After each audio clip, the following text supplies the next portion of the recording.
ओम साई राम।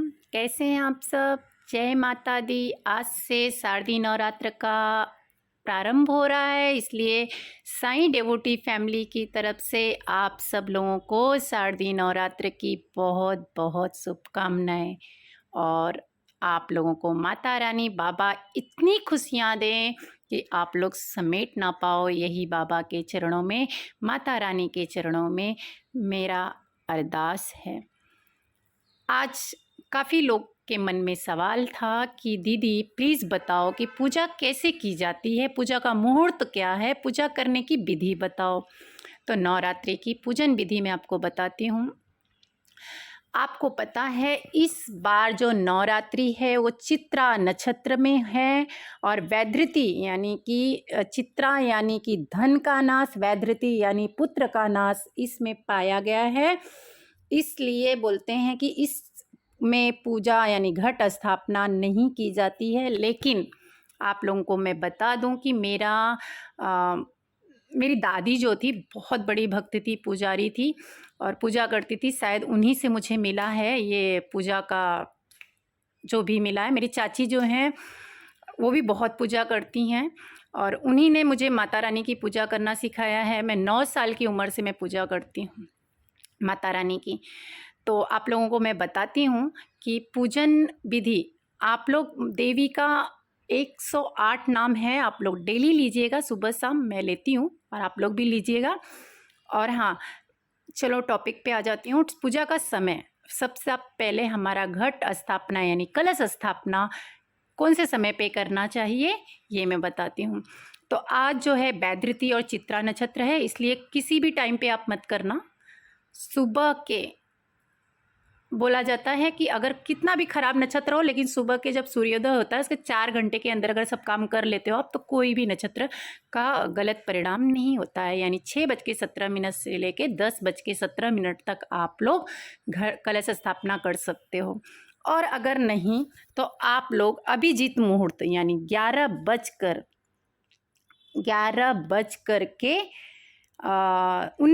से लेके 12 बजे तक अभिजीत मुहूर्त है। अभिजीत मुहूर्त सबसे अच्छा मुहूर्त माना जाता है। इस मुहूर्त में कोई भी काम अगर आप करते हो तो आप कभी भी असफल नहीं होते हो। चलो, कलश स्थापना कैसे करते हैं आपको पता है।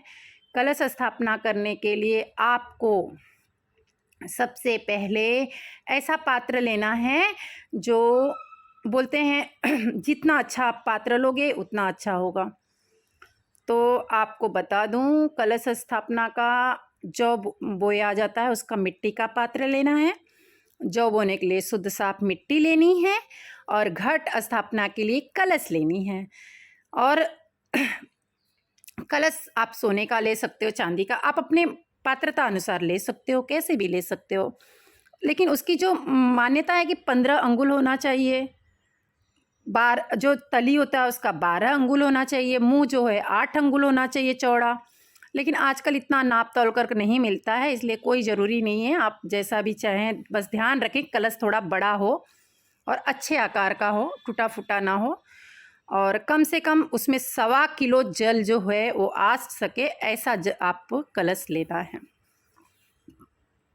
यह कलश जो है कभी, जो आप कलश ले रहे हो उसकी जल को कभी सूखने ना दें, ठीक है। अब आपको पता है आपने देखा होगा कलश को रखने के बाद अशोक या आम के पत्ते रखते हैं। तो आप आम के पत्ते ले लो, 5 पत्ते।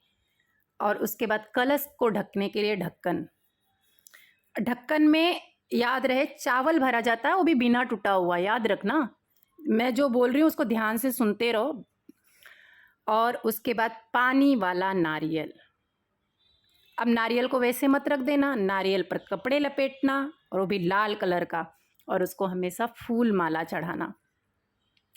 अब क्या करोगे, सबसे पहले जो बोने के लिए मिट्टी का पात्र है तुम्हारे पास, ले लिया है आपने। अब मिट्टी की एक परत उस पर क्या करोगे, बिछा दोगे। अब एक परत बिछा दिए, अब एक परत जौ की बिछा दो। अब फिर मिट्टी का परत बिछा दो। अब फिर जौ के बीच चारों तरफ बिछाए और फिर क्या करोगे, मिट्टी की एक परत बिछाएं, ऐसे करते रहें। अब कलश के कंठ पर, कलश का जो मुंह होता है उसको मोली, जो मौली होता है, आप देखा होगा मिलता है बाजार में, उसको बांध दें। कलश के ऊपर रोली से ओम लिखें, ठीक है। स्वास्तिक लिख दिया, ओम लिखा, स्वास्तिक बना दिया। अब कलश में शुद्ध जल, गंगा जल कहाँ तक भरोगे? उसके मुंह तक, कंठ तक भरना है, याद रखना, कंठ तक भरना है। कलश में साबुत सुपारी डालना है, दुआ डालना है, फूल डालना है। कलश में थोड़ा सा इत्र भी डाल दें। अब कलश में पंचरत्न डालें और कुछ सिक्के जो आपका सामर्थ्य है उसमें डाल के कलश में अशोक या आम के 5 पत्ते रख करके अब कलश का मुख जो आप ढक्कन लिए उसे बंद कर दो। ढक्कन में चावल भर दें और उसके बाद क्या करोगे? नारियल पर लाल कपड़ा लपेट कर मौली लपेट दो। अब नारियल को कलश पर रख दो।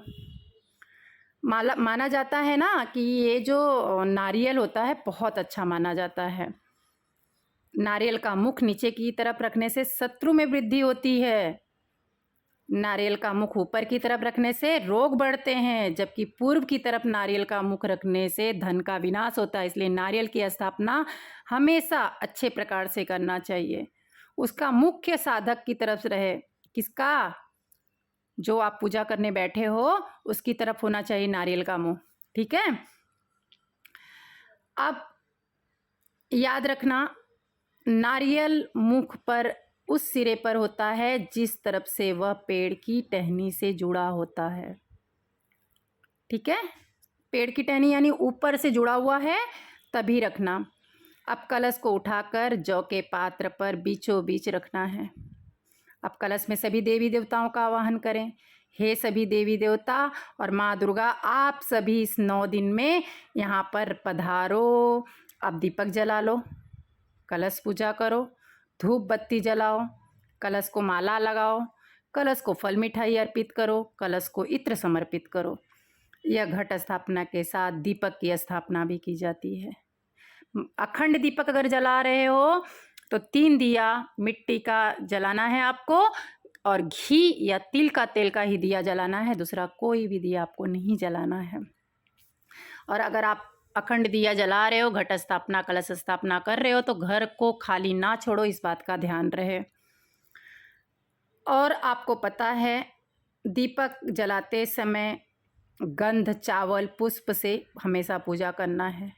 पूजन के समय कौन से मंत्र का उपयोग करोगे?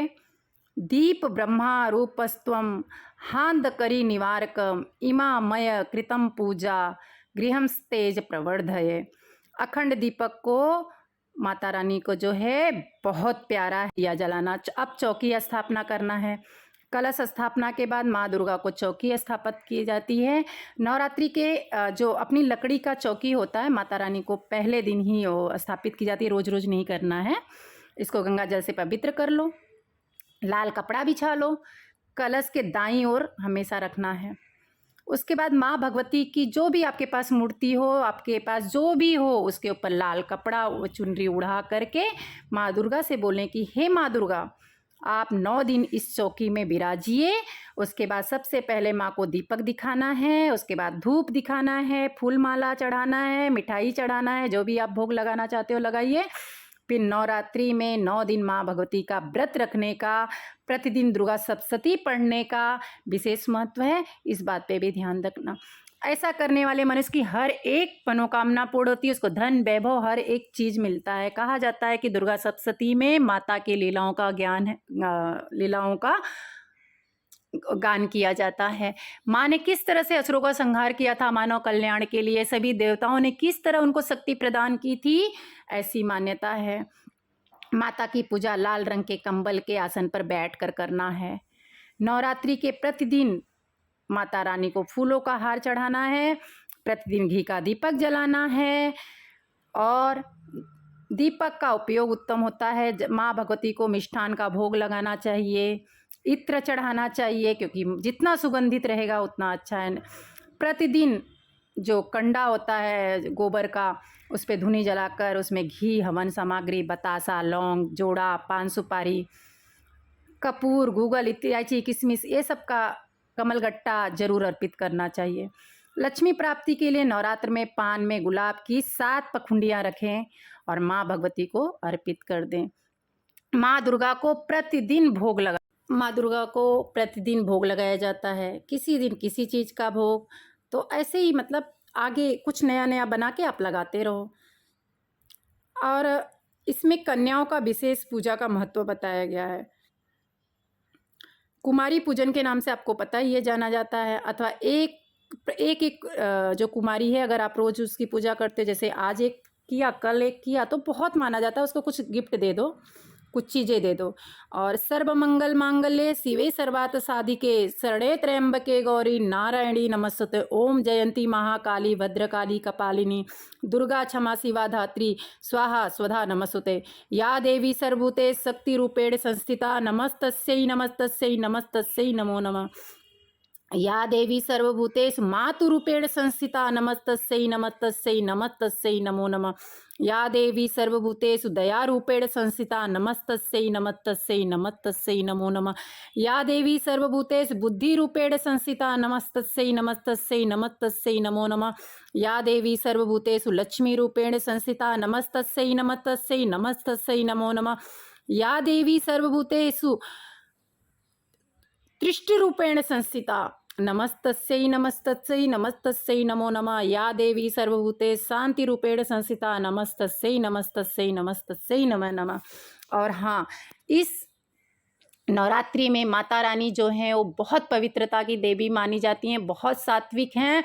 तो उस दिन आपका भोजन पे भी ध्यान दें, घर में शाकाहारी बनाएं, अपने आप को भी शाकाहार रखें। अगर आप व्रत उपवास कर रहे हैं तो नमक का परहेज करें, सेंधा नमक खाएं, फल खाएं, पानी पिएं। फलहार में जैसे साबूदाना की खिचड़ी हो गई या जो ऐसी चीज़ें जो फलहार में आती है वो चीज़ें उपयोग करें। साफ सुथरे कपड़े पहनें, नाखून ना कटाएं, बाल ना कटाएं। बहुत सारे परहेज करने पड़ते हैं और वो करें। और दूसरी बात, अगर लेडीज़ हैं, अगर उनको लेडीज़ प्रॉब्लम होती है तो उस दिन पूजा मंदिर में नहीं जाना है। हाँ, व्रत आप रख सकती हैं। अगर सूतक लगा है तो आप लोग जो हैं उस दिन पूजा कर लिए तो कर लिए, लेकिन बाद में नहीं करें, केवल व्रत रख सकती हैं।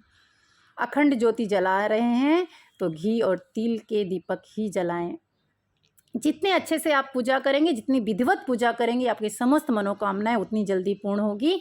दुर्गा सप्तशती जो है माता को बहुत पसंद है। अगर उसमें बोलते हैं ना, अगर आप किसी की बड़ाई करते हो तो आपको बहुत अच्छा लगता है, आप ही की कोई बड़ाई करे तो आपको अच्छा लगता है ना। उसी तरह माता का जो बड़ाई किया गया है, लीलाओं का गान है उसमें, ये साई सच्चरित्र में, दुर्गा सप्तशती में। तो आप दुर्गा सप्तशती पढ़ें, माता को बहुत अच्छा लगेगा। जो नित्य प्रतिदिन माता के दुर्गा सप्तशती का पाठ करता है, माता का चालीसा करता है, माता का भजन कीर्तन करता है, माँ को बहुत प्यारा होता है। और ये 9 दिनों में 9 दुर्गा हमारे आसपास रहती हैं, तो आप लोग इस बात का खास ध्यान रखें। दुर्गा सप्तशती का पाठ करते समय अर्गला, कीलक, स्तोत्र सब पढ़ना है। स्टार्टिंग से कंपलसरी, ऐसा नहीं कि आप पाठ करना चालू करो, नहीं, आप स्टार्टिंग से करना है, आपको याद रखना। अपनी भाषा में आप पढ़ सकते हैं, अगर आपको संस्कृत आता है तो उसमें कर सकते हैं, नहीं तो आप अपनी लैंग्वेज में, अपने जो भी आपका लैंग्वेज हो आप उसमें पढ़ सकते हो। माता को भोग लगाओ, दोनों टाइम पूजा करना है, आरती करना है, और इससे माँ प्रसन्न होती है। माँ का पूजन जो है 9 दिनों में 9 रूपों का किया जाता है। कहा जाता है कि माँ जो है 9 शक्तियों की प्रतीक है। समस्त असुरों का संहार करने के लिए देवताओं ने इन्हें खुद शक्ति प्रदान किया था। जो हमारे लिए खतरनाक असुर थे उनका संहार करके माँ ने इस धरती पे अपना अवतार ग्रहण किया था। तो आप लोग प्रेम पूर्वक माता रानी को प्रसन्न करें, उनका पूजा अर्चना करें। इसको करने से आपके दुख दरिद्रता का नाश हो, इसी कामना के साथ आप अपनी साईं कविता को आदेश दीजिए। कल मैं नए संदेश के साथ आऊँगी। आप लोगों को मेरा कैसा लगा आप लोग ज़रूर बताइएगा। ओम साईं राम, जय